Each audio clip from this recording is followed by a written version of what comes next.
कोरिंथीला दुसरे पत्र त्याचा तिसरा अध्याय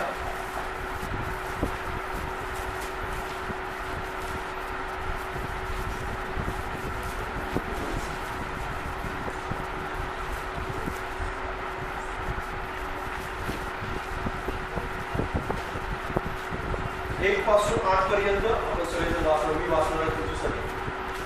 शेवटच्या काळी कठीण दिवस येतील हे समजून घे, कारण माणसे स्वार्थी, धनलोभी, बडाईखोर, गर्विष्ठ, निंदक, आई बाबास न मानणारी, उपकार न स्मरणारी, ममताहीन, शांतताद्वेषी, सहारखोर, असंयमी, क्रूर, चांगल्यावर प्रेम न बाळगणारी, विश्वासघाती, क्रूर, गर्वाने फुगलेली, देवावर प्रेम करण्याच्या ऐवजी सुखविलासाची आवड धरणारी, सुभक्तीचे केवळ बाह्य स्वरूप दाखवून तिचे सामर्थ्य नाकारणारी अशी त्यांच्यापासून दूर राहा. त्यांच्यापैकी असे काही लोक आहेत जे घरात हळूच शिरून पापाने भारवलेल्या, नाना प्रकारच्या वासनी बहकलेल्या, सदा शिकत असूनही सत्याच्या ज्ञानाला कधी न पोहोचणाऱ्या अशा भोळ्या स्त्रिया स्पष्ट करतात. याग्नेस व याम्रेस यांनी जसे मोशेला अडवले तसे हेही सत्याला अडवतात. हे लोक भ्रष्ट बुद्धी बनलेले, विश्वासासंबंधाने पसंतीस न उतरलेले असे आहे. Praise the Lord. हालेलुया. शेवटच्या काळाविषयी आपल्याला अधिक स्पष्ट सांगणारं अशा प्रकारचे वचन या ठिकाणी आहे. या काळाला बायबल किंवा आपण असे म्हणू की हा काळ वेड्यासारखा काळ आहे. कशासारखा काळ आहे? वेड्यासारखा काळ. बाजूवाल्याला सांगा, वेड्यासारखा काळ. हालेलुया. आणि तुम्ही सगळ्यांनी हा काळ अनुभवलेला आहे. लहानपणापासून आतापर्यंत म्हणजे 2020च्या मार्च महिन्यापर्यंत आपल्याला कधीही याची कल्पना नव्हती की आपण अशा काळातून पलीकडे जाऊ. कधीही आपण विचार सुद्धा केला नव्हता की असं काहीतरी होऊ शकतं. फक्त बायबल वाचणाऱ्यांना केवळ माहिती आहे की संकट येणार आहे, अडचणी येणार आहे, समस्या येणार आहे. नाहीतर बाकीच्या सगळ्या लोकांना ह्या कल्पित कहाण्या वाटतात. बाकीच्या सगळ्या लोकांना असं वाटतं हे काल्पनिक काहीतरी आहे आणि काल्पनिक सांगतात की बरी येणार आणि मग डेंग्यूची जी प्लेगची साथ होती किंवा वेगवेगळ्या प्रकारची हैजा आपण ज्याला होतो. हैजा माहिती तुम्हाला एक वेगळा रोग होता जो पूर्वीच्या काळामध्ये होता. प्लेग ज्याला आपण म्हणतो, प्लेगचा जो जंतू होता, प्लेगचा एक वेगळी साथ होती. म्हणजे जवळपास स्वातंत्र्याच्या पण अगोदरची, म्हणजे भारत स्वातंत्र्य होण्याच्या अगोदरचा तो काळ होता. त्या काळामध्ये लाखोची संख्या होती. पण ते काही देशापुरतं सीमित होतं. काही देशापुरतं म्हणजे केवळ कोणत्या तरी एका देशामध्ये ती साथ यायची आणि त्या देशातले लाखो हजारो लोक मरण पावायचे आणि त्या देशाच्या बाहेर ते काही जात नव्हतं. पण करोना एक अशा प्रकारचा आजार होता की तो संपूर्ण जगाला त्याने विळखा मारला. म्हणजे संपूर्ण जग या करोनाच्या विळख्यामध्ये होतं. जगातल्या प्रत्येक देशाला, म्हणजे असा कोणता देश नाही की त्या देशामध्ये या करोनाने हाहाकार माजवला नसेल किंवा संकट आणले नसतील. मग आर्थिक पासून, शारीरिक पासून, आरोग्याचे संकट असतील किंवा सगळ्याच संकट, सगळ्याच प्रकारचे संकट, या सगळ्या संकटांचा या काळामध्ये खूप मोठ्या प्रमाणामध्ये सामना केला गेला. आणि हा काळ आपण त्या काळाला वेड्यासारखा काळ म्हणतो. त्या काळाला वेड्यासारखं म्हणजे लोकांना समजत नव्हतं, अजून सुद्धा कळत नाहीये की आपण नेमकं काय करावं, कुणाकडे जावं, मदतीला कुठे धावावं, औषध नेमकं कोणतं घ्यावं, कोरोना टेस्ट करावी की न करावी, RT-PCR टेस्ट करावी की न करावी, केली तर काय होईल, मी जर पॉझिटिव्ह आलो तर काय होईल, आणि मी जर नाही पॉझिटिव्ह आलो तर खरंच मग मला सर्दी झाली ती नेमकी कशामुळे झाली, खोकला आला तर किंवा काय झालं है ना. जरी बाजू आला खोकला तरी अजून सुद्धा आपण विचार करतो कदाचित याला झाला नसेल कशावर, बरोबर ना. आपण लगेच थोडंसं सावध होतो है ना. आणि लगेच आपण मास्क किंवा अजून अशा बऱ्याच गोष्टी, जरी आपल्या बिल्डिंगमध्ये अपार्टमेंटमध्ये असं काही झालं तर आपण लगेच सावध होतो. अजून ज्यांनी लस घेतली नाही किंवा जे वॅक्सिन घेतलेले नाही ते सुद्धा अजून सुद्धा घाबरलेले, आणि ज्यांनी वॅक्सिन घेतले ते सुद्धा घाबरले. त्यांना सुद्धा वाटतं की 2 वर्षांनी माझा मृत्यू झाला तर काय होईल, कारण अफवा आहे की 2 वर्षांनी वॅक्सिन घेण्याने वस्ती जाणार आहे. म्हणजे घेतलेला पण तो सुद्धा कशात आहे, जात्यातच आहे, अजून सुद्धा सुपात आलेलंच नाही. आणि जे अजून घेतलेले नाही ते सुपात आहेत, त्यांना असं वाटतं मी जात्यात जातो की काय. म्हणजे हा काळ कोणता आहे, वेड्यासारखा काळ, कठीण आहे. आणि असं आपल्याला वाटतं की हे घाबरलं, सगळं वातावरण जे आहे ते घाबरलेलं वातावरण. लक्षात घ्या, देव तुम्हाला आणि मला ह्या काळाद्वारे काहीतरी गोष्ट शिकवू इच्छितो, काहीतरी सांगू इच्छितो, आणि त्याकडे तुमचं आणि माझं सगळ्यांचं लक्ष असलं पाहिजे. आत्मिक या नात्याने किंवा देवावर विश्वास ठेवतो या नात्याने, बायबल आपण वाचतो या नात्याने आपण डोळे बंद करून चालू शकत नाही.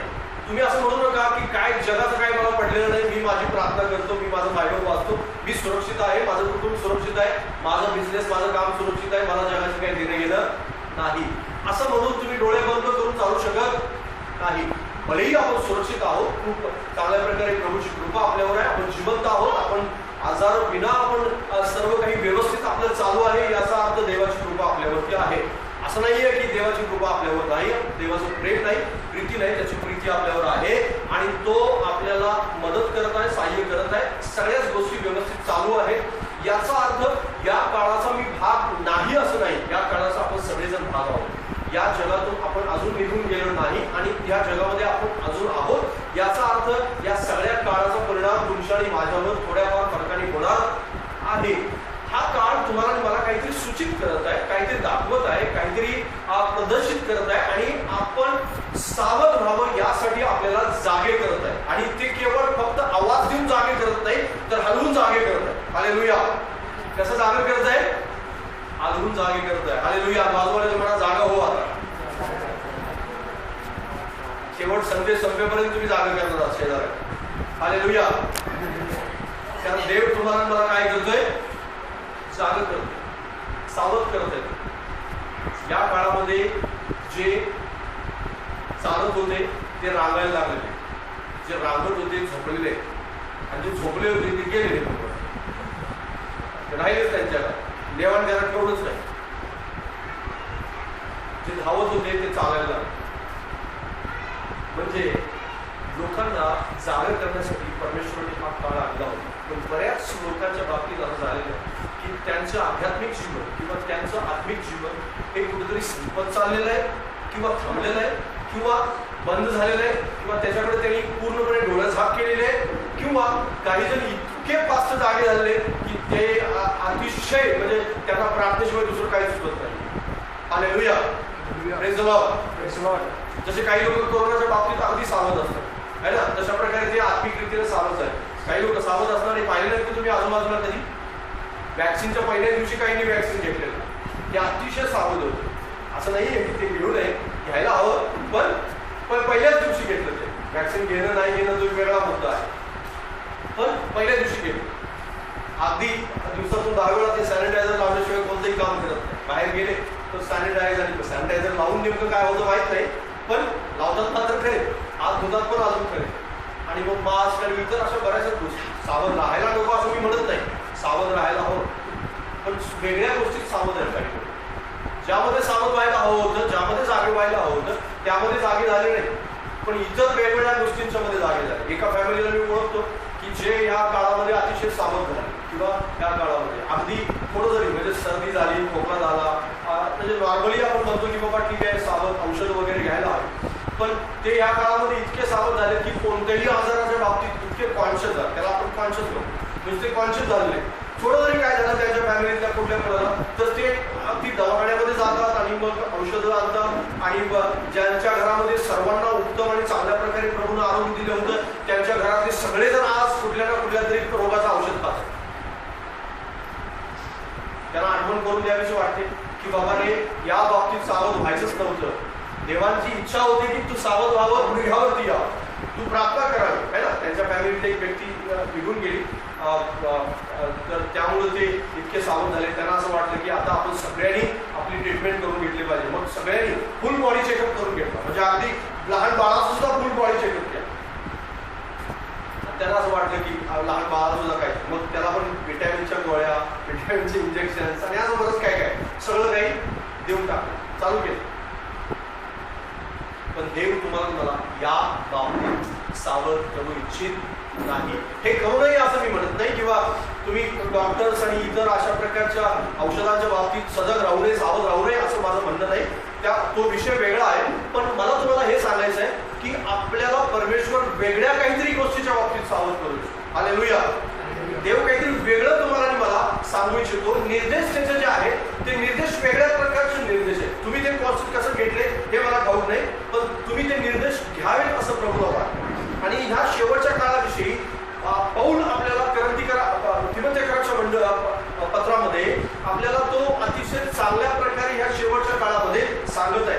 आणि मी तर असं म्हणेन की हा जो शेवटचा काळ आहे, हा शेवटचा काळ याच काळाविषयी पौल बोलत होता. हालेलुया.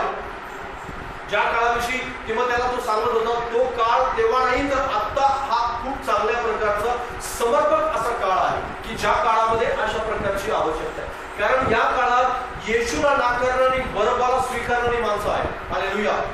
येशूला नाकारणारी आणि बरबाला स्वीकारणारी माणसं. वाचा माझ्यासोबत एक वचन.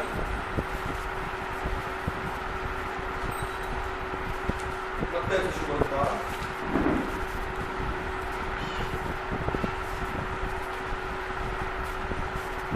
त्याचा 27 अध्याय.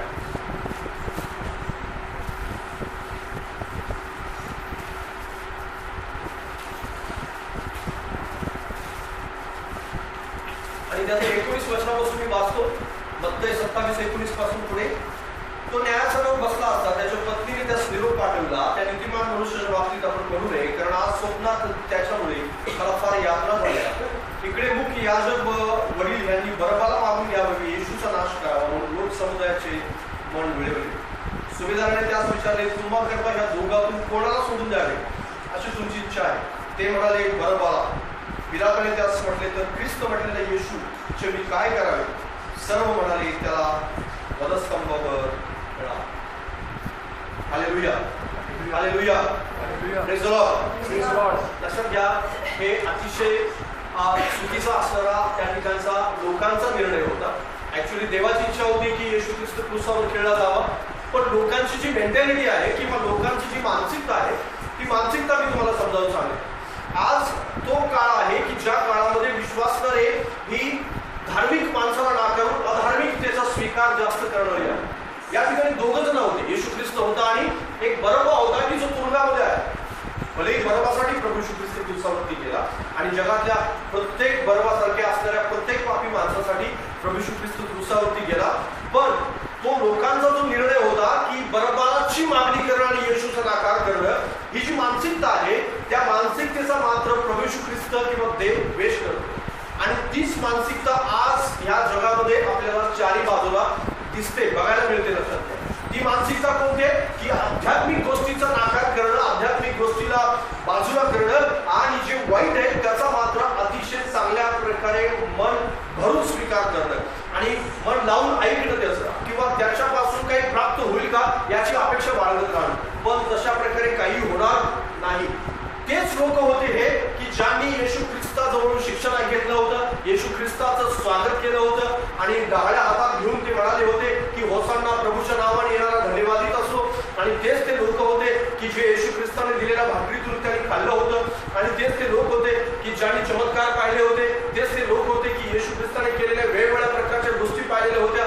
तेच ते लोक होते की ज्यांनी मंदिरात जाऊन आराधना केलेली होती. तेच ते लोक होते की जे शास्त्रीकडून देवाचं वचन ऐकत होते. तेच शास्त्री होते की ज्या शास्त्र्यांनी येशू ख्रिस्ताला नाकारण्याविषयी, बरबाला स्वीकारण्याविषयी सांगितलं होतं. तेच ते लोक होते ज्या शास्त्राने देवाचं वचन शिकवलं होतं, दानाविषयी आणि होमार्पणाविषयी आणि त्याच प्रकारे अन्नार्पणाविषयी, मंदिरामध्ये वेगवेगळ्या प्रकारच्या आध्यात्मिक गोष्टी शिकवल्या होत्या. हे सगळे लोक तेच होते आणि त्या सगळ्या लोकांनी नाकारलं येशू ख्रिस्ताला, बरबाची मागणी केली.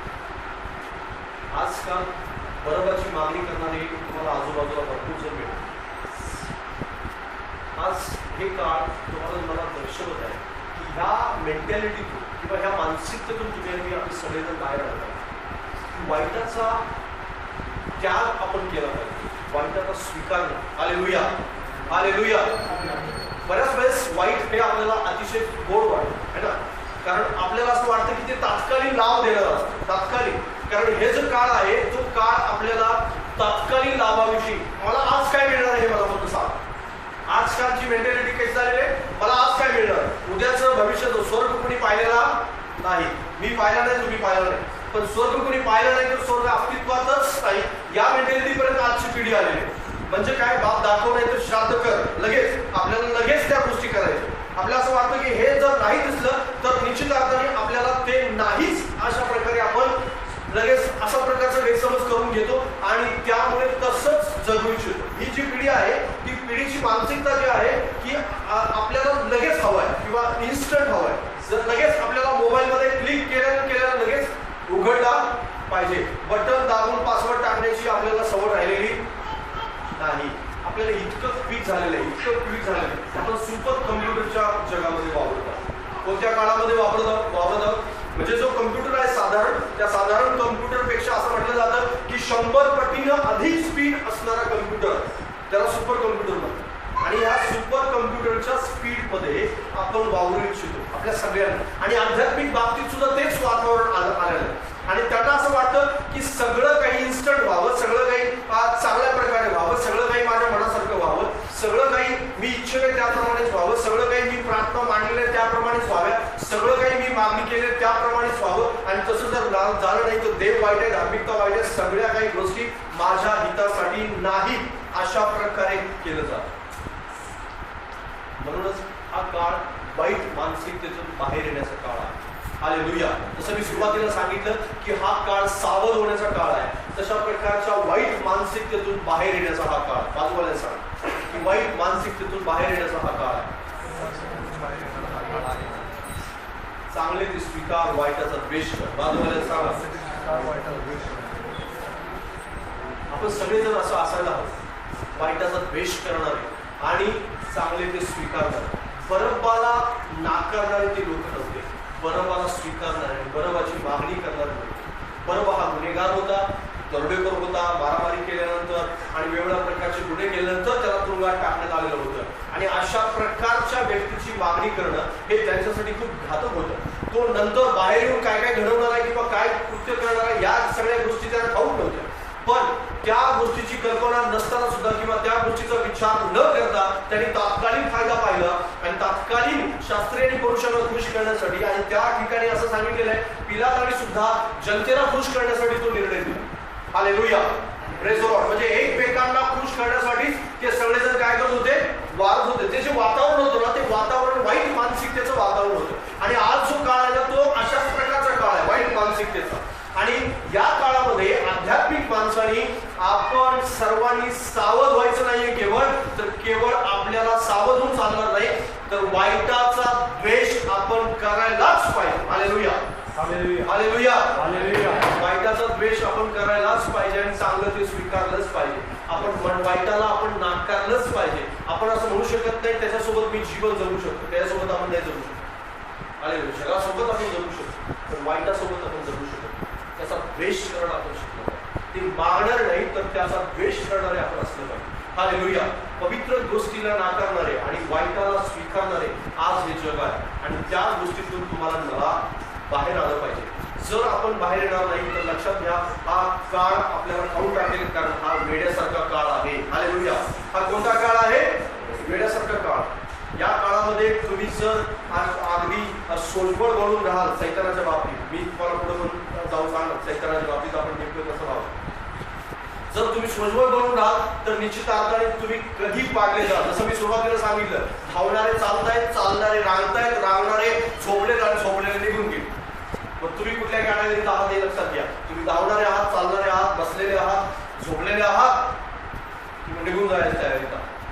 प्रार्थनेतून, बायबलमधून, देवाच्या वचनातून आपण विचार करायला हवा की नेमकं आपण कुठल्या कॅटेगरीत आहोत. आपली कॅटेगरी तपासायला हवी.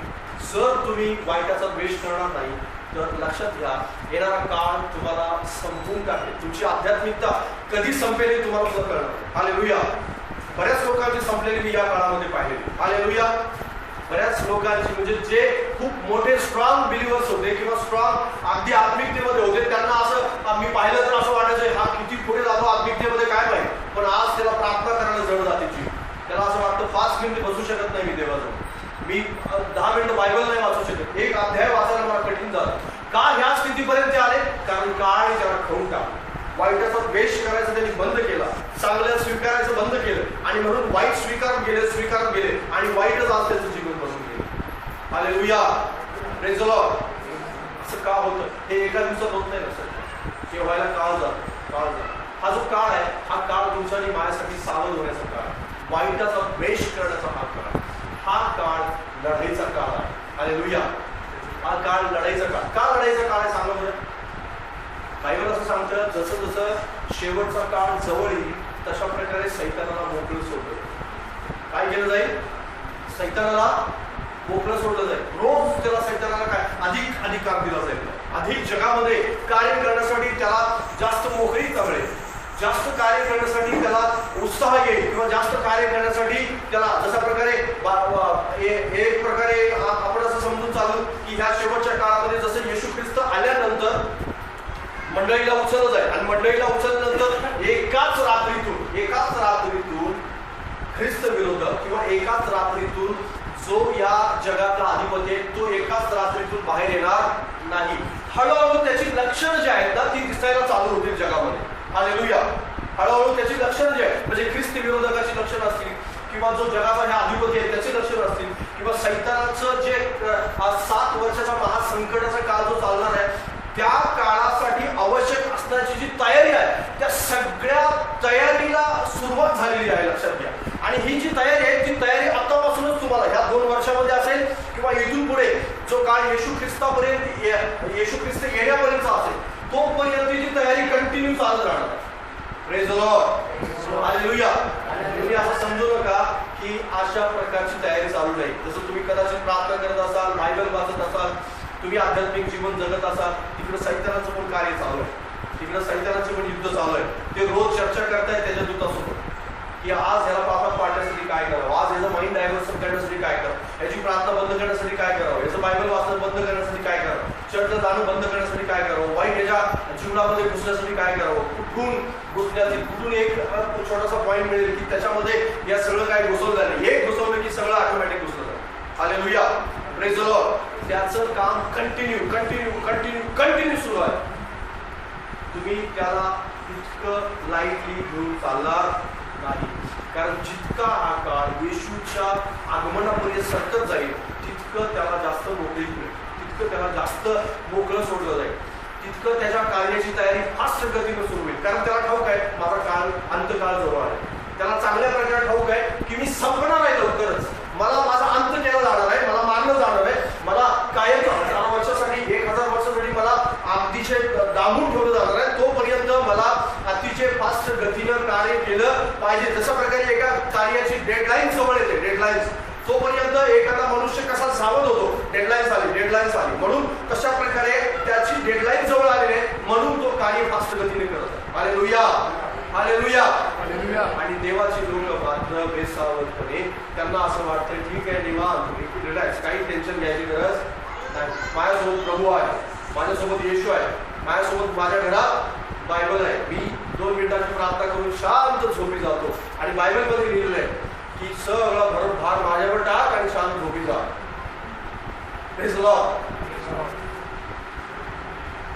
लक्षात घ्या, हा जागे होण्याचा काळ आहे, हा काळ झोपण्याचा काळ नाही, हा काळ लढाई करण्याचा काळ आहे. हालेलुया. कशाचा काळ आहे? जागे होण्याचा काळ आहे. बाजूला सांगा, जागे होण्याचा काळ आहे. झोपण्याचा काळ संपला. झोपण्याचा काळ काय झाला?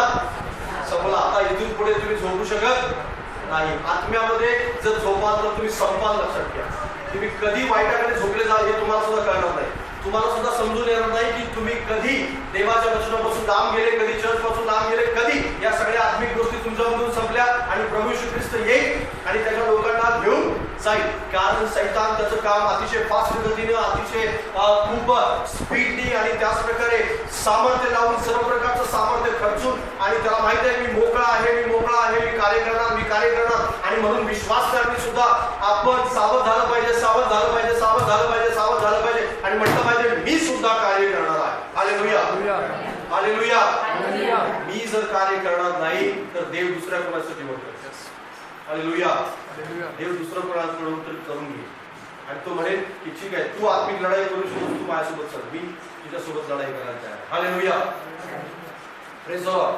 कारण हा काळ जो आहे तो अतिशय सावध होण्याचा काळ आहे. या ठिकाणी आपण वाचलं की शेवटच्या काळात माणसं कशी असतात, शेवटच्या काळामध्ये लोक कशी येतील.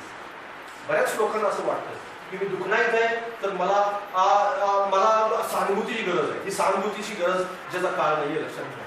मी आजारी आहे तर मला कोणीतरी जास्त बघायला यावं किंवा मला जास्त फोन करावे, माझी काळजी घेतली जावी, सगळ्यांनी माझ्या जवळच बसावं, घरातल्या लोकांनी. अगदी आणि हा असा काळ आता नाहीये. एकट्याने लढायचा काळ आहे आजारांसोबत सुद्धा. Praise the Lord. Corona patient सोबत कोण बसलेला असतं का? कोण नाही. नर्स सुद्धा म्हणते इथं जेवण ठेवलेलं आहे, उठ आणि खा. तुम्ही जर गेला असाल तरी कोविड हॉस्पिटलला तर तुम्हाला लक्षात येईल. हालेलुया. अगदी 10 फुटावरून जेवण सुद्धा देत होते त्या. लांब जायचं तर लांब, जवळ जायचं खूप लांब राहायचं. आणि बऱ्याचशाच गोष्टी अशा की जर ज्याला खरंच गरज आहे सहानुभूतीची, त्याला सुद्धा सहानुभूती मिळत नाही. सहानुभूती सुद्धा फोनवरच. Praise the Lord. हालेलुया. हा सहानुभूतीचा काळ राहिलेला नाही. हा जास्त काळजी करण्याचा कहण्याचा काळ राहिलेला नाही. हा काळ आता पेटून उठण्याचा काळ आहे. हा काळ आहे जो जागे होण्याचा काळ आहे. आणि या काळामध्ये तुम्हाला या वेड्यासारख्या काळात जर तुम्ही जागे झाला नाही तर आत्मिकतेमध्ये कधी समजून जा हे तुम्हाला सुद्धा समजणार नाही. कारण सैतान त्याचं कार्य जे आहे ते खूप फास्ट गतीने करते. सैतान तो जागा झालेला आहे. आजूबाजूला तुम्ही पहा की लोक खूप मोठ्या पापामध्ये आहेत, खूप मोठ्या भ्रष्टाचारामध्ये आहेत आणि सगळं काही करून असंच लोकांसमोर दाखवत आहेत की मी काहीच केलेलं नाही, मी काहीच केलेलं नाही. भ्रष्टाचार करणारे असा भ्रष्टाचार करणार आणि उद्या येऊन पुढे म्हणतात की माझी हवं ती चौकशी करू शकताय तुम्ही आणि मी काहीच भ्रष्टाचार केलेलं नाही. कारण का? त्याला ठाऊक आहे की मला कोणीच पकडू शकत नाही. मी कागदोपत्रच असं तयार केलेलं आहे सगळं वातावरण, त्यामुळे मला कोणी धरू शकत नाही. हे काळ जे आहे ते हुशारीपणाचं काळ आहे. लोकांना असं वाटतं की मला कोणी पकडू शकत नाही. देव तर त्यांना त्यांच्या हुशारीमध्ये पकडेल. बऱ्याच लोकांना पकडलं परमेश्वराने आणि बऱ्याच लोकांना घेऊन पण जाईल देव. पण तुम्ही आणि मी जर आत्मिकतेमध्ये सावध होणार नाही तर तुमच्या आणि माझी गणना सुद्धा त्याच लोकांच्या मध्ये होईल की जे लोक या जगासोबत हुशारीपणा करतायत आणि या लोकांना असं वाटतं की मी काहीच करणार नाहीये, मी अशाच प्रकारच्या 5 मिनिटाच्या प्रार्थनेमध्ये जीवन माझं जगत नाही. बायबल सांगतं आपल्याला याकोबाचं पत्र याचा 5वा अध्याय.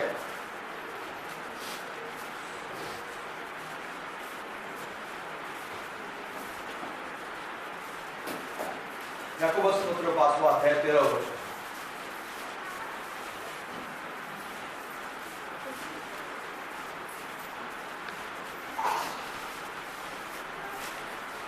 तुम्हापैकी कोणी दुःख भोगीत आहे का? त्यांनी प्रार्थना करावी. आणि कोणी आनंदित आहे का? त्यांनी स्तोत्र गावे. Hallelujah. Hallelujah. Praise the Lord. तुम्ही आजारी पडल्यावर काय करता मला ठाऊक नाही, पण आजारी पडल्यावर बायबल सांगतं प्रार्थना करा.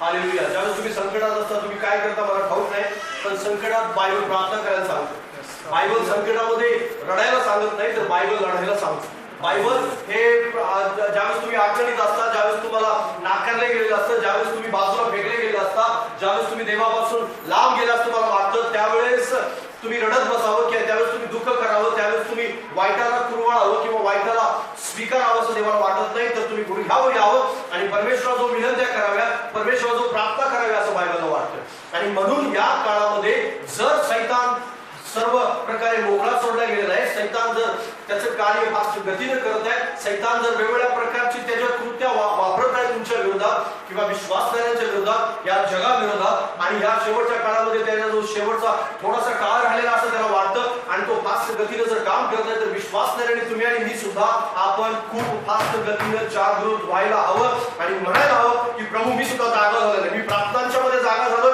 मी माझ्या बायबल वाचण्यामध्ये जागा झालेला आहे, मी माझ्या धार्मिकतेमध्ये जागा झालेला आहे, मी माझ्या उपवास करण्यामध्ये जागा झालेला आहे, मी माझं आध्यात्मिक जीवन नव्याने उभं करणार. आणि तुम्ही कधी संपून जा हे तुम्हाला ठाऊक होणार नाही. कारण पळणारे रांगतायत, धावणारे चालतायत, चालणारे रांगतायत आणि रांगणारे झोपलेले, तर झोपलेले निघून गेले. तुम्ही कुठे आहात विचार करा. तुम्ही काय करता? तुमच्या घरातलं कोण अजून सुद्धा झोपलेलं आहे का? अभ्यर्थी त्यांना जाग करा. त्यांच्या अंतःकरणामध्ये कुंकर टाका. जर कुंकर टाकणार नाही तुम्ही तर लक्षात घ्या सैतान खाऊन टाकेल. कारण आज जग ओरडून बरब्बाची मागणी करतंय, येशूची मागणी नाही करत. बरब्बा त्यांना मागायचंय, ओरडून ते लोक मागतायत की आम्हाला वाईट हवंय, वाईट हवंय, आम्हाला वाईट हवंय. पण तुम्ही कोणाला मागता? हा खूप पवित्र गोष्टीला मागता, पवित्र माणसाला मागता, पवित्र बायबलला मागता तुम्ही की बरब्बाची मागणी अजून सुद्धा आपल्या अंतःकरणामध्ये. वाईटाचा द्वेष करण्यासाठी आपण सुद्धा अजून सुद्धा सावध झालेलो नाही. तर निश्चित अर्थाने तुम्हाला मला सावध होण्याची आवश्यकता आहे. लक्षात घ्या. नाही तर खाऊन टाकेल, कारण हा वेड्यासारखा काळ आहे. हा वेड्यासारखा काळ आहे. हा काळ तुमच्या थांबवण्याने थांबणार नाही. तुम्ही केवळ म्हणणे प्रभू हे थांबव ना असं म्हणल्याने तो थांबणार नाही. लक्षात घ्या, हा काळ तुमच्या म्हणण्याने थांबणार नाही, कारण सैतान मोकळा होत जाईल. जितकं संकट तुम्ही पाहिले त्याच्यापेक्षा भयानक संकट अजून येणार आहे. कारण जगात जर तुम्ही चारी बाजूला नजर टाकली तर तुम्ही न्यूज उघडून पहा, तुम्हाला नजर पाहिली तर तुमच्या लक्षात येईल इस्रायलमध्ये घडणाऱ्या घटना, जगामध्ये घडणाऱ्या घटना, भारतामध्ये घडणाऱ्या घटना, राजकीय बदल, वातावरणात असणारे बदल, जलवायूमध्ये असणारे परिवर्तन, पावसामध्ये आणि वातावरणात झालेला बदल आणि वेगवेगळ्या प्रकारच्या मोसमात झालेला बदल, लोकांच्या वागण्यात झालेला बदल आणि इंटरनेट आणि वेगवेगळ्या प्रकारच्या अशा ज्या चैनीच्या वस्तू आहेत, या सगळ्या चैनीच्या वस्तूमध्ये झालेला बदल, हा बदल तुम्हाला दाखवून देईल की येशू दरवाजाजवळ उभा आहे. हालेलुया. येशू कुठे उभा आहे? दरवाजाजवळ उभा आहे. आणि तुम्ही जर सावध झाला नाही तर तो कधीही आतमध्ये येणार. हालेलुया. सावध व्हायची आपल्याला गरज आहे, सावध व्हायची आपल्याला आवश्यकता आहे, कारण सैतान मोकळा सोडलेला जाईल, मोकळा सोडला जाईल. त्याचं कार्य वाढवत जाईल, तो त्याचं काम वाढवत जाईल. येशूचे लोक कधी काम वाढवत जाणार? येशूचे लोक आपल्या जीवनामध्ये, आध्यात्मिक जीवनामध्ये कधी जागे होणार? मी आणि माझं कुटुंब, मी सुरक्षित आहे, माझ्या घरामध्ये शांती आहे, आनंद आहे, पैसा आहे, सगळ्या गोष्टी आहेत, आता मला जगाचं काही देणं घेणं नाही. अशा प्रकारची विश्वास करण्याची मानसिकता बनलेली. या मानसिकतेतून बाहेर या. या मानसिकतेतून जर तुम्ही राहाल ना कायम, तर लक्षात घ्या एक काळ असा असेल की स्वर्गामध्ये गेल्यानंतर तुम्हाला प्रश्न विचारले जातील. स्वर्गामध्ये गेल्यानंतर तुम्हाला उत्तर विचारण्यात येईल की तुम्ही कुठे नेमकं काय केलं तुमच्या आध्यात्मिक जीवनामध्ये. तुम्हाला ज्यावेळेस जागं केलं जातं चर्चमधून, ज्यावेळेस बायबलमधून, त्यावेळेस तुम्ही नेमकं काय करत होता? कारण आज लोकांना काय वाटतंय बरं? सैतानाची भाषा गोड वाटू लागलेली आहे, देवाची भाषा कडू वाटायला लागलेली. आणि त्या सगळ्या लोकांना जाऊन सांगण्याची गरज आहे की सैतान नाही तर देव तुला वाचवू इच्छितो. हालेलुया. पाप तुझ्या जीवनामध्ये बदल घडवणार नाही, तर देव तुझ्या जीवनामध्ये बदल घडवणार. माझ्यासोबत वाचा वचन, नहूम याचा पहिला अध्याय आणि 7वं वचन.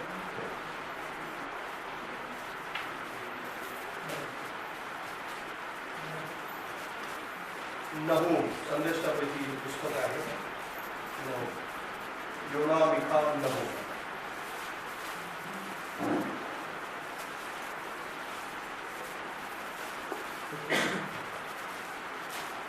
पहिला अध्याय 7 वचन आहे. त्या ठिकाणी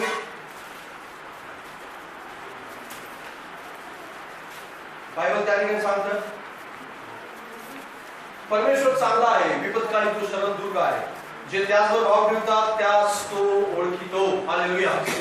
प्रेज द लॉर्ड. बायबल स्पष्टपणे त्या ठिकाणी काय सांगतं की परमेश्वर, त्याच्या अगोदरची वचनं किंवा त्याच्या नंतरची जी वचनं वाचली तुम्ही, तर परमेश्वर रागावणारा आहे, परमेश्वर क्रोधविष्ट आहे, परमेश्वराच्या रागामुळे कोण टिकेल आणि परमेश्वर कशा प्रकारे रागानंतर काय काय होतं या सगळ्या गोष्टी डिटेलमध्ये तुम्हाला वाचायला मिळतील. त्या ठिकाणी पहिला अध्याय वाचा घरी गेल्यानंतर घरी.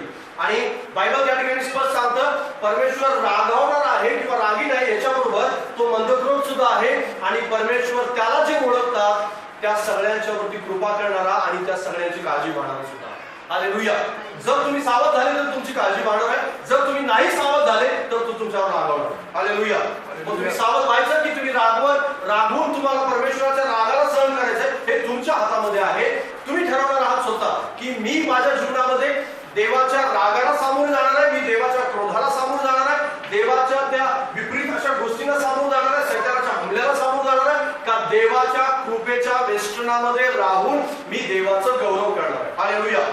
जर तुम्ही देवाच्या कृपेच्या वेष्टनात राहून देवाचं गौरव करू शकला नाही तर निश्चित अर्थाने रागाला सामोरे जा. हालेलुया. बरेच लोक त्या कृपेच्या वेष्टनातून बाहेर पडू इच्छितात, त्यांना त्या कृपेच्या वेष्टनात राहायचं नाही. त्यांना असं वाटतं की हे कृपेचं वेष्टन माझ्यासाठी बंधन आहे, माझ्यासाठी खूप मोठं अडखळ आहे. एखादा तरुण मुलगा किंवा मुलगी जी किशोरवयीन आहे, किशोरवयीन, आणि त्याला बाप किंवा आई जी आहे ती त्या दोघांना चांगल्या प्रकारे शिक्षण देत असतात. त्याला सांगत असतात मोबाईल वापरू नको, आणि त्याच्यानंतर फेसबुक जास्त पाहू नको, इंस्टाग्राम जास्त पाहू नको, इकडे जाऊ नको, आणि त्याच्यानंतर तिच्याकडे पाहू नको, त्याच्याकडे पाहू नको, आणि हिच्याशी जास्त बोलू नको, याच्यात जास्त बोलू नको, कॉलेजवर जास्त थांबू नको, 7च्या आत घरामध्ये. आणि हे सगळं त्याला असं वाटतं मी किती बंधनात आहे. तिला असं वाटत असतं कधी मी सुटून जाते, कधी मी इथून या बंधनातून बाहेर येतो, कधी मी या फेसबुक वापरू नको या बंधनातून बाहेर येते किंवा येतो, है ना. मुलाला किंवा त्या मुलीला ते सगळं आई वडिलांचं बोलणं, आई वडिलांचं सांगणं, आई वडिलांनी सांगितलेल्या वेगवेगळ्या प्रकारची लावलेली बंधनं ही सगळी कठीण वाटू लागतात त्यांना, कारण बाहेरचं जग जे आहे ते अतिशय विपरीत आहे. बाहेर जे पाहतो, बाहेर हजारो मुलं किंवा मुली हे फेसबुक आणि इंस्टाग्राम आणि इतर सोशल मीडिया आणि इतर अशा प्रकारच्या गोष्टी अडकलेले आणि तिला किंवा त्याला असं वाटत असतं की ही बंधनं माझ्यावरती का. जशा प्रकारे एक आध्यात्मिक व्यक्ती किंवा आध्यात्मिक देवाचा सेवक किंवा देवाची व्यक्ती ज्यावेळेस एखाद्या आत्मिक माणसाला किंवा प्रार्थना थोडीशी प्रार्थना करणारा, थोडंसं बायबल वाचणारा किंवा थोडंसं आध्यात्मिक जीवनाकडे लक्ष लावणाऱ्या माणसाला सांगत असतो की प्रार्थना इतकी वेळ करायला हवी, बायबल इतकी वेळ वाचायला हवं, हे जगाकडे लक्ष लावायला हवं आणि सगळ्या गोष्टी करायला हव्या. आणि मग तो त्याच्या मित्रांना पाहतो आणि तो त्याचा मित्र जर दारू पित आहे, त्याचा मित्र जर वाईट वागत आहे, त्याचा मित्र जर वेगवेगळ्या प्रकारचं आपलं पत्नी घरात असताना बाहेर व्यभिचार पण करत आहे आणि हे सगळं करून सुद्धा तो आनंदी आहे, सुखी आहे, समाधान आहे. त्याला असं वाटतं की याच्या जीवनामध्ये काहीच दुःख नाही, वेदना नाही. मग त्याला त्याच्या मनामध्ये सुद्धा असं येतं माझ्यावर सगळी बंधनं. आज विश्वासणाऱ्यांनी आज आपल्या मनामध्ये जगाकडे पाहून अशाच प्रकारे आपल्या अंतःकरणामध्ये असाच विचार केलेला आहे, माझ्यावरच का बंधनं सगळी, मलाच का प्रार्थना जास्त करायला लावता तुम्ही, मलाच का बायबल वाचायला लावा आणि तुम्ही मलाच का बोलता बरं प्रार्थनेला, मीच काय मी बसणार आहे बरं या सगळ्या ठिकाणी. पण एक गोष्ट लक्षात ठेवा, तुम्ही वाचवले गेलेले आहात, तुम्ही कृपा मिळवलेले मनुष्य, तुम्ही वेस्टर्नामध्ये आहात. कशामध्ये आहात? वेस्टर्नामध्ये. बाजूला सांग, तुम्ही वेस्टर्नामध्ये आहात, वेस्टर्नामध्ये आहात.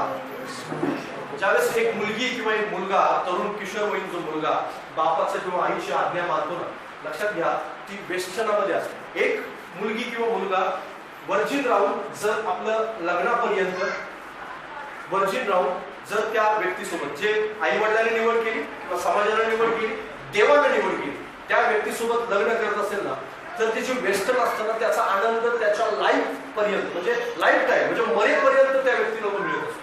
हालेलुया. तो आनंद जो आहे तो आनंद त्या आनंदाला उभवणाऱ्या व्यक्तीलाच ठाऊक आहे. बरोबर. हालेलुया. हट्टीपणामध्ये आनंद मानणाऱ्याला तो आनंद अजिबात ठाऊक नाही. म्हणजेच काय, जे जे वेस्टर्न आहे, ते जे कवच आहे, त्या कवचाचा आनंद जो आहे तो त्या व्यक्तीलाच ठाऊक असतो की ज्या आनंदामध्ये ज्यानं तो आनंद उभवलेला आहे. पण जो आध्यात्मिक व्यसनातून बाहेर येऊ इच्छितो ना, त्याला त्या आध्यात्मिक व्यसनाचा आनंद अजिबात ठाऊक नसतो. कारण त्याला असं वाटतं असं की मी माझ्यावर संकट आलं तर मी पास्टरला प्रार्थना करायला सांगणार, माझ्यावर संकट आलं तर मुंबईचा माझा पास्टर आहे किंवा पुण्याचा माझा व्यक्ती आहे किंवा अजून अमुक मंडळीचा एक व्यक्ती आहे, तो माझ्यासाठी प्रार्थना करतो, तो उपास पण करतो आणि माझ्यासाठी प्रार्थना पण करतो आणि माझं संकट लगेच दूर पण होतं. मला आध्यात्मिक जीवन जगायचं काय करत. Praise the Lord. तुमच्यासाठी तो प्रार्थना करणारा व्यक्ती स्वर्गात जाईल, पण तुम्ही मात्र ह्या जगाच्या लोभात अडकले जा. कारण तुम्ही व्यसनातून बाहेर राहू इच्छिता, पण तो व्यक्ती मात्र व्यसनात राहू इच्छितो. कदाचित ती व्यक्ती सुद्धा कदाचित तुम्हाला जर चुकी सांगत असेल तर ती सुद्धा व्यसनात राहणार. पण एक जर मला तुम्हाला सांगू द्या की व्यसनात राहिल्याने खूप मोठा प्रभाव तुमच्या सगळ्या लाईफमध्ये होतो. हालेलुया. सगळ्या लाईफवरती परिणाम होतो. तुम्ही असं समजू नका की हे माझ्यासाठी बंधन आहे किंवा माझ्यासाठी खूप अडचण आहे. मुलगा किंवा मुलगीला, किशोरवयीन मुलाला ते वाटत असतं की माझ्यासाठी बंधन आहे, माझ्यासाठी ते खूप वेगळ्या प्रकारची. कारण ज्यावेळेस एखाद्या मुलाची किंवा एखाद्या आईवडिलाची मुलगी जी किंवा मुलगा जो आहे आपल्या आईवडिलांच्या इच्छेविरोधात लग्न करतो किंवा इच्छेविरोधात एखाद्या चुकीच्या गोष्टी करतो, त्यावेळेस जे दुःख आहे ते आईवडिलालाच केवळ ठाऊक असतं. जे आईवडील झाले त्यांनाच माहिती आहे. फक्त जे आईवडील अजून झाले त्यांना अजून या गोष्टीची कल्पना पण नसते. कारण त्यांना असं वाटत असतं की काय नाही, एवढं काही विशेष गोष्ट नाही. पण आजकाल ह्या मानसिकतेमध्ये पर्यंत सुद्धा लोक आलेले की काही होऊ द्या, तू कुठेही जाऊ शकतो, कुठेही फिरू शकतो, काही करू शकतो, काही बंधन नाही. पण जे दुःखदायक जीवन जे वाढून ठेवलेलं नाही पुढे, त्याची कल्पना सुद्धा तुम्ही तुमच्या जीवनात नाही करू शकता. म्हणून मला तुम्हाला सांगायचं आहे की वेस्टर्न जे आहे ते जे कवच आहे, त्या कवच कदाचित तुम्हाला बंधन वाढत असते, पण ते कवचामध्ये तुम्ही जर राहिला नाही तर जग तुम्हाला खाऊन टाकेल. कारण हा काळ कोणता आहे मी पहिल्यांदा सांगितलं. कोणता काळ आहे? वेड्यासारखा काळ. बाजूवाल्या सांगा पुन्हा एकदा, वेड्यासारखा काळ आहे. म्हणून कवचामध्ये राहा. हालेलुया. जरी बंधन वाटत असेल, जरी तुला अडखळ वाटत असेल, जरी वाटत असेल हे काय किरकिर आहे सारखी सांगायचं, हे असं आहे तसं, असं थोडंसं पण किरकिर जरी असेल तरी ते तुझ्या फायद्याच आहे.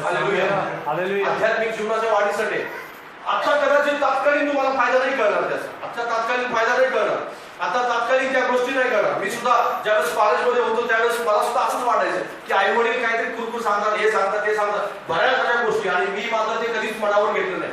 त्या गोष्टीकडे कायम कानाडोळा करत आलो. पण ज्यावेळेस जेलमध्ये जाऊन बसलो त्यावेळेस मात्र मी तुम्हाला खरं सांगतो, एक आणि एक शब्द मी आई वडिलांचा आठवलं. एक आणि एक शब्द, एक आणि एक शब्द. त्या जेलच्या भिंतीवर असा हात ठेवायचा, मी म्हणायचो आई मला असं सांगायचं.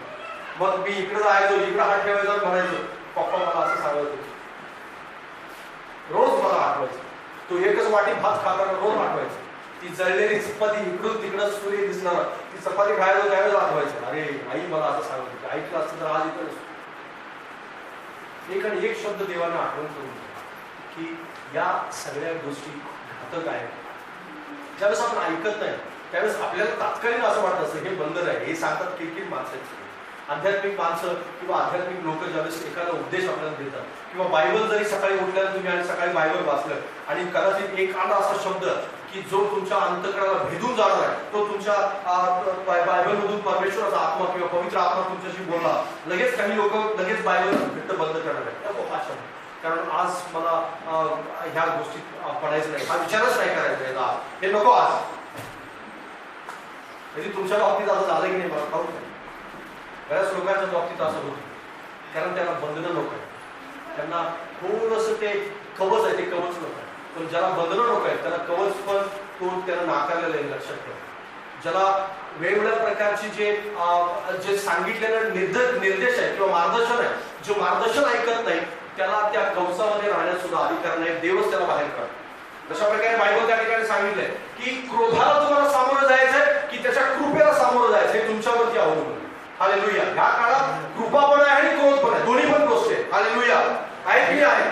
एखाद्या हॉस्पिटलमध्ये कोरोनामुळे ऍडमिट आलेल्या व्यक्तीविषयी आपल्याला किती अवघड वाटायचं. आपल्याला वाटायचं अरे हा व्यक्ती कसं काय ऍडमिट झाला असेल, कसं काय असं झालं असेल. बऱ्याच गोष्टी आपल्या अंतःकरणामध्ये यायच्या आणि आपल्याला असं वाटायचं की प्रभू त्याला वाच, प्रभू त्याला वाच. आणि मी भरपूर लोकांच्या बाबतीत केलेल्या प्रार्थना प्रभूने ऐकलं नाही.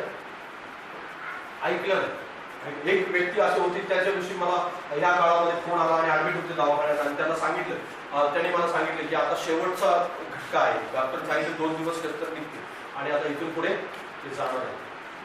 आणि ती व्यक्ती फोनवर माझ्या रडत होती आणि मी त्यांना सांगितलं धीर दिलं की प्रभू जर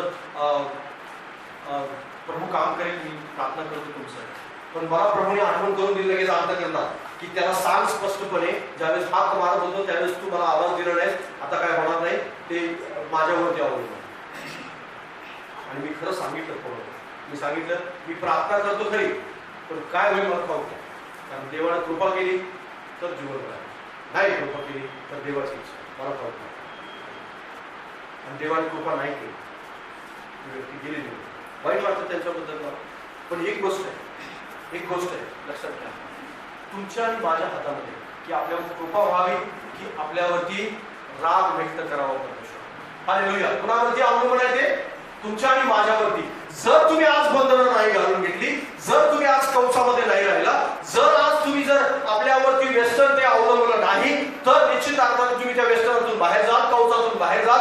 आणि एक दिवस असा येईल की त्यावेळेस तुम्हाला क्रोधाला सामोरं जावं लागेल आणि तुम्हाला कळेल की ह्या वेड्यासारख्या काळाने मला खाऊन टाक. हालेलुया. एक गोष्ट नेहमी लक्षात घ्या की सैतान तुम्हाला वेळेआधी निवृत्त करू इच्छितो. काय करू इच्छितो? निवृत्त समजतं तुम्हाला? निवृत्त म्हणजे तुम्हाला तो काय करू इच्छितो? रिटायर्ड करू इच्छितो. रिटायर्ड इंग्लिश शब्द आहे रिटायर्ड.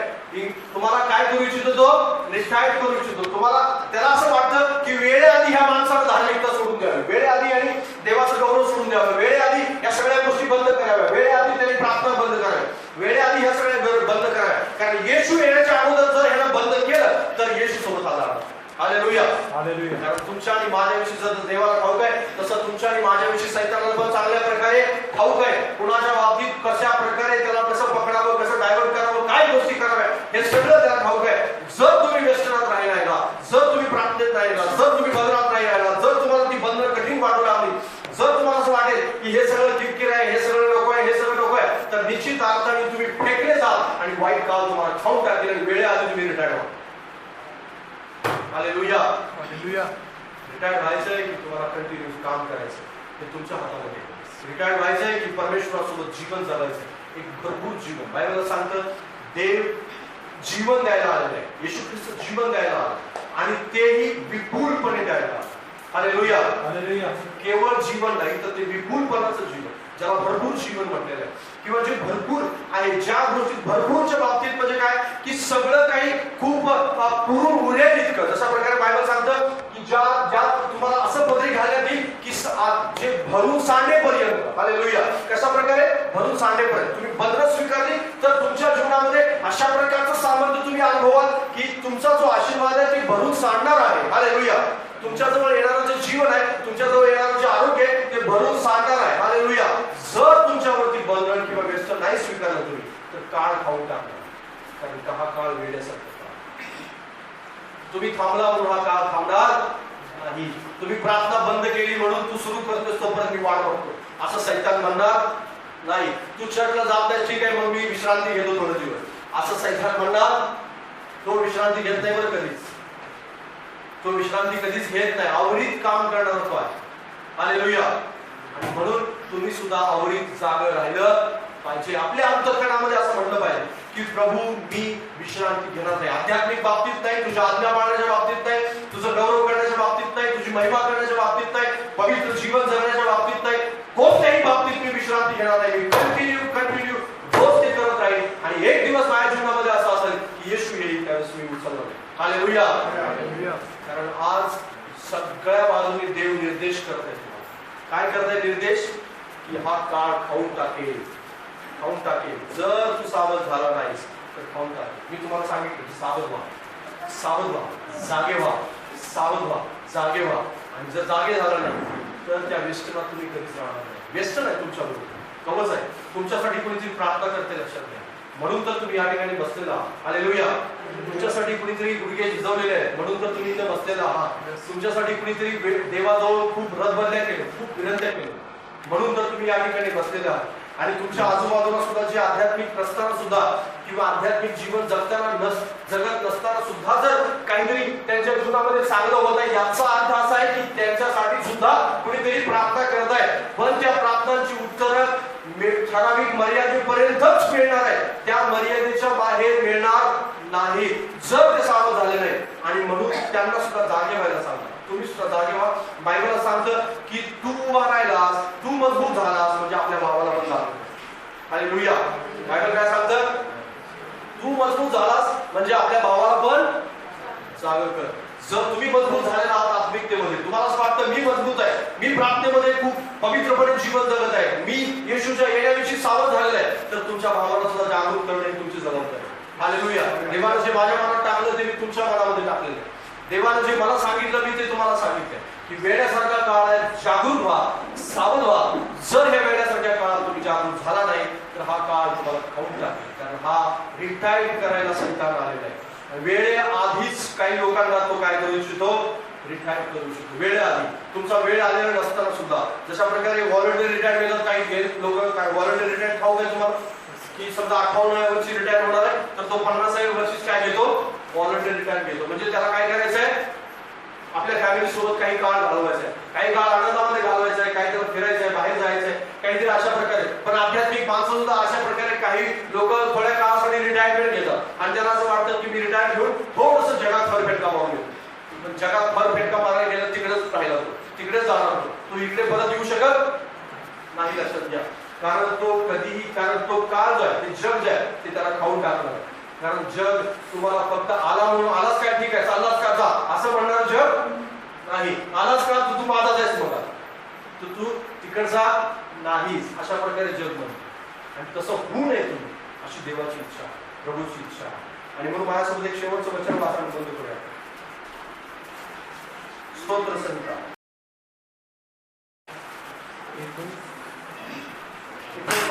59:16. मी तर तुझ्या सामर्थ्याची कीर्ती बरणी, पहाटे तुझ्या दयेचा गजर करेल. कारण माझ्या संकटाच्या समयी तू मला उंच गड व शरण स्थान आहेस. हे माझ्या सामर्थ्या मी तुझी स्तोत्रे गाईल. माझा देव माझा उंच गड आहे, माझा देव दयामय आहे. हालेलुया. हालेलुया. या काळामध्ये तुम्हाला सर्वात शेवटचं वचन आहे, शेवटची गोष्ट आहे की तुम्हाला आध्यात्मिक जायंट बनायचं. जायंट म्हणजे समजतं तुम्हाला? जायंट मीन्स काय? जायंट मीन्स राक्षस है ना. काय म्हणलेलं आहे जायंटला मराठीमध्ये? राक्षस म्हटलेलं आहे. आध्यात्मिक तुम्हाला काय बनायचं आहे? राक्षस बनायचं. बाजूला सांगा आध्यात्मिक राक्षस बनायचं. काहीतरी वेगळा शब्द आहे म्हणतो. हालेलुया. काय बनायचं? आध्यात्मिक राक्षस बनायचं. आध्यात्मिक राक्षस. राक्षस काय करतो? राक्षस किती खातो? 10 भाकरी खातो फक्त? 20 50 है ना? खातो की नाही? हा. जे आध्यात्मिक राक्षस आहेत ना ते फक्त नाही, जे आध्यात्मिक राक्षस नाही ते फक्त असं बोर्डवरती लिहिलेलं वचन वाचतात. तरुण सिंहासी वाण पडते त्यांची उपासमार होते, पण परमेश्वराला शरण जाता जाणाऱ्यांना कोणत्याही चांगल्या वस्तूची वाण पडत नाही. हालेलुया. बस या वचनावर आयुष्य काढतात. या वचनावर काय काढतात? आयुष्य काढतात. या काळामध्ये तुम्हाला आध्यात्मिक राक्षस बनायचं आहे, कारण हा काळ कठीण काळ आहे. जे आध्यात्मिक राक्षस आहेत त्यांनाच केवळ या जगामध्ये खूप चांगल्या प्रकारे जीवन जगता येईल. जसं येशू म्हणाला की शेवटच्या काळामध्ये प्रीती थंडावेल, तसं शेवटच्या काळामध्ये विश्वासणाऱ्यांची खूप धार्मिकता जे आहे त्याचा स्तर जे आहे तो खालच्या लेवलला, अगदी खालच्या लेवलला जाईल. म्हणजे केवळ कॅलेंडरवरचं किंवा केवळ व्हॉट्सअपवरचं किंवा केवळ इंस्टाग्रामवरचंच वचन वाचणारी माणसं या जगामध्ये असतील. हालेलुया. त्याला काय म्हणायचं होतं? काय म्हणायचं होतं की इंस्टाग्राम वरच फक्त एखादं किंवा रील वरचा एखादा व्हिडिओ पाहणारेच फक्त या काळामध्ये असतील. युट्यूबचा एक संदेश पाहिला बस सगळा दिवस आनंदात गेला. काही करायची गरज नाहीये, कोणत्याही गोष्टी करायची गरज नाही. पण लक्षात घ्या, जे अशा प्रकारचं जीवन जगतात त्यावर त्या व्यक्तीवरती एक हमला सैतान करतो आणि या त्यांची धार्मिकता जी आहे ती पूर्णपणे शून्यावरती येते. समजतं मी तुम्हाला काय सांगतोय? आध्यात्मिक जायंट किंवा आध्यात्मिक राक्षस जे आहे ते आध्यात्मिक राक्षस म्हणजे काय? वेड्यासारखं ते बायबल खातात. लक्षात घ्या. काय करतात? खातात. काय करतात? खातात. ते फक्त कॅलेंडरवरचं इंस्टाग्राम फेसबुक आणि इतर अशा ठिकाणचं वचन वाचत नाही, तर ते वेड्यासारखं काय करतात? बायबल खातात. त्या प्रार्थना पण करतात. कशासारखं करतात? वेड्यासारखं करतात. हालेलुया. 5 मिनिटांमध्येच ते असं म्हणत आहेत प्रभू आता ठीक झालं, मी आता सगळ्या विनंती तुला मागले. मी शेजाऱ्यासाठी पण केली, पास्टरसाठी पण केली, मंडळीसाठी पण केली, चर्चसाठी पण केली, सगळ्यांसाठी केली. 5 मिनिटात कशी होती मला ठाऊक नाही, पण करणारे परत आहे. हालेलुया. ही काळ 5 मिनिटं प्रार्थना करण्याचा काळ नाही. सध्या 10 वर्षापासून विश्वास नाही आणि प्रार्थना किती? 5 मिनिटं. आध्यात्मिक जायंट अशा प्रकारे करत नाही. आध्यात्मिक जायंट 2 तास बसतात, 4 तास बसतात, 10 तास बसतात. हालेलुया. हालेलुया. हालेलुया. आता ते मला कायच तुमचं अगदी कठीण सांगायला तुम्ही काहीतरी वेगळं काहीतरी सांगायला. पण लक्षात घ्या, या कठीण काळात मी तुम्हाला सांगायचा काय प्रयत्न करताय? कठीण काळ तुम्हाला खाऊ नये यासाठी सैतान सौम्य असणाऱ्यांना या काळामध्ये जास्त खात आहे. काय करताय माहितीये? काय करताय? तो सौम्य असणारा. सौम्य म्हणजे ते नाही ना प्रभू तुला तर माहिती आहे माझी धार्मिकता, तुला तर माहिती आहे प्रभूजी मी थोडीशी 5 मिनिटं, तुला तर माहिती आहे मला किती कष्ट आणि काम असतं, माझ्यावर किती फॅमिलीची मोठी जबाबदारी आहे आणि मग मी प्रार्थना नाही करू शकत ना प्रभूजी, आणि चर्चला तर मी महिन्यातून एकदा जातो, तुला तर खाऊ घ्या प्रभूजी, माझं किती अडचणी असते सगळ्या गोष्टी. असे असणारी माणसं लोक, आणि या सगळ्या लोकांना सैतान काय करत आहे बरं? खात आहे. आणि मी तुम्हाला खरं सांगतो, हे सगळे संपलेले आढळतील. तुम्हाला असे म्हणणारे ना सगळे संपलेले आढळतील ह्या काळात. ह्या काळ जो येणारा 5 वर्षाचा 10 वर्षाचा, जर येशू ख्रिस्त पण येत नाही तर तुम्हाला हे 5 मिनिटं प्रार्थना करणारे, 10 मिनिटं प्रार्थना करणारे, कधी तर आठवणीनं अगदी आठवल्यानंतर चर्चला येणारे, कधी तर आठवलं तर बायबलवरची धूळ झटकणारे, हे सगळे संपलेले आढळतील. सगळे संपतील, सगळे संपतील. या एक दिवशी मला या मेन प्रतिमा इथे गेलो होतो. एक मनुष्य अगदी स्ट्रॉंग विश्वासणार, स्ट्रॉंग म्हणजे त्याला तुम्ही म्हणाल की हा विश्वासणार कधीच असं करणार नाही. तो त्या ठिकाणी एक असं ठिकाण आहे विशिष्ट, त्या ठिकाणी लोक फुलं बिलं घेऊन जातात आणि त्या ठिकाणी जाऊन तो सगळ्या लोकांना जमा करून पूजा करण्यासाठी आला होता. आणि मला आणि प्रतिमाला इतकं वाईट वाटलं, इतक्या त्या अंतःकरणाला वेदना देणाऱ्या गोष्टी होत्या. तुम्हाला खरं सांगू द्या, मला आज विश्वासणारे ह्या स्थितीपर्यंत आले आणि असं होऊ नये यासाठी तुम्ही जायंट बनायला हवं. काय बनायला हवं? जायंट बनायला हवं, राक्षस बनायला हवं. सैतान तुम्हाला घाबरणार नाही 5 मिनिटाच्या प्रार्थनेत. 5 मिनिटाच्या प्रार्थनेत तो घाबरणार नाही. तुम्ही कितीही ओरडून सांगा त्याला की जा जा जा, तो काही जाणार नाही. त्याला तुम्हाला तो असं काही हे नाहीये की तो अगदी प्रेमानं जाईल, ठीक आहे येशूने प्रेम करायला सांगितलं, देव प्रीती आहे, सैतान जाणार असं जाणार नाही. तो प्रेमाने जाणार नाही. त्याला म्हणावे येशूच्या नावामध्ये निघून जा. नुसता ओरडून जाणार नाही, तर तुमच्या शब्दामध्ये ते पवित्र आत्म्या सामर्थ्य असायला पाहिजे. आणि पवित्र आत्म्या सामर्थ्य 5 मिनिटं प्रार्थना करून येत नाही, हे मला चांगल्या प्रकारे ठेवून. हालेलुया. तुम्ही जायंट बनायला हवं. खूप काळ गेला कठीण अडचणी समस्या दुःखात खूप काळ गेला. 10 वर्षे घालवली आपण किंवा 5 वर्षे घालवली, भरपूर आपण काळ असा आरसात घालवले.